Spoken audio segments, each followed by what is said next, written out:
Brian, why don't you tell the people about our guy Deontae Lawson from Alabama, our linebacker from Alabama. You know what? I'm not going to lie to you.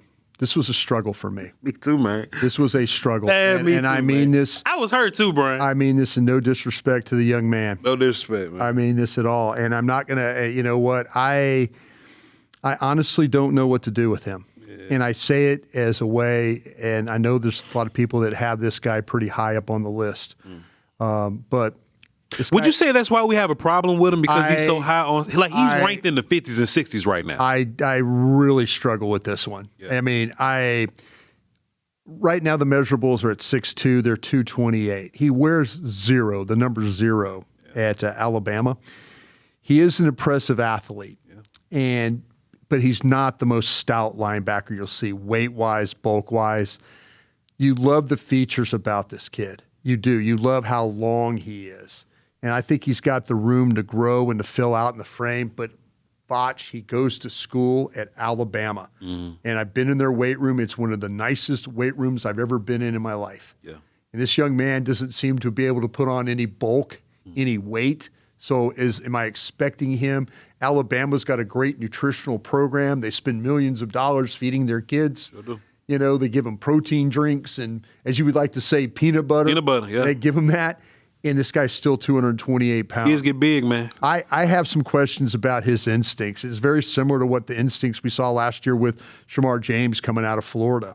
I didn't see a guy that read quickly and cleanly. There's snaps where you watch the Vanderbilt game, and Vanderbilt's offense, they just run the ball right by him. Yeah. I mean, he doesn't even move. Yeah. And you're like going, man, that's not a good way to play. But he gets caught up in trash. He doesn't really know how to free himself. He's got a high number of missed tackles for the position, and it shows up on tape. Yeah.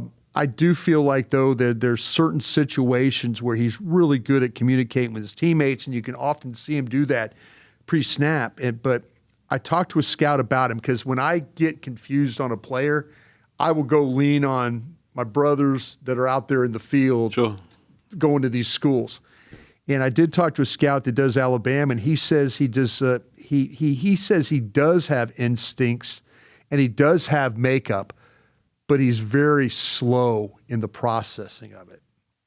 I don't see how you can have instincts. I don't either. Slow I process. don't either. I don't. Yeah. Because he's going to have my buddy said he's going to have a hard time fitting into the speed of the NFL. The way that how fast the game develops for him. Because he runs fast. Yeah. And he runs as fast as anybody. They said, my friend said he dropped weight in order to play quicker. So he was at one time like a 240 guy, and now is down to 225. Yeah. And my buddy also said injuries have taken their toll on him as well. He had a torn ACL at the end of 2024 that needs to be checked. But this was a guy that, man, when I threw on the tape, VOCH, I was expecting every single tackle being made. And we have a history of these Alabama linebackers where they come in the league and they play at such, and this was under Nick Saban, they play at such, their practices, everything about them is so physical that the wear and tear on them makes them kind of break down. And but Deontae Lawson, Alabama, I had a real problem with this young man. I have him in the 4th round myself. Yeah, I got him in the 4th also, Brian.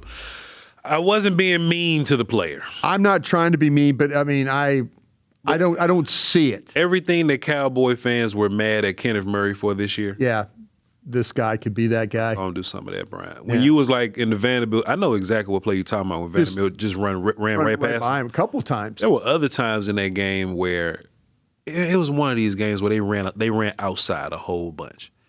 And I felt like every time Oklahoma was another one. Oklahoma's definitely every time they went outside in one direction. He was over there running that way, bro. Yeah. You know what I'm saying? Yeah. Or if they're running C gap, he's standing where he's at and he's not moving. Right. He got a lot of catch up tackles. Yeah. A lot of them Jalen Smith tackles. Down the field. Like you run past me, I'm gonna run around and come catch you from behind. He got a lot of them, Brian. Brian, I couldn't in good conscience. I said, Kenneth Murray, but he can cover a little bit. Yeah. I think he can drop back in space decently. Right. But Kenneth Murray that can cover a little bit. Kind of small, blockers get on him. He fast, but I don't know how fast he really is. Look lost. That's what I wrote, Brian. That's all. I got a 4 on him, too. Yeah. That's all I got on him, Brian. My old boss, Ron Wolf, the Hall of Fame general manager, used to tell us this. He said, listen, let somebody else be a hero. Yeah. You know, if Lawson turns out, gets with somebody, Perfect. you know what, I'm on board with, like, listen, I didn't see the player right, but I just Dallas, and I'm looking at the Cowboys right now, the way that they need linebackers that are making plays. Yeah. And this guy coming from Alabama, and usually these Alabama linebackers do make a lot of plays, but this particular one did not. And I think the torn ACL, and again, my buddy in the league was telling me injuries have taken their toll on this guy. So we'll see how that plays out.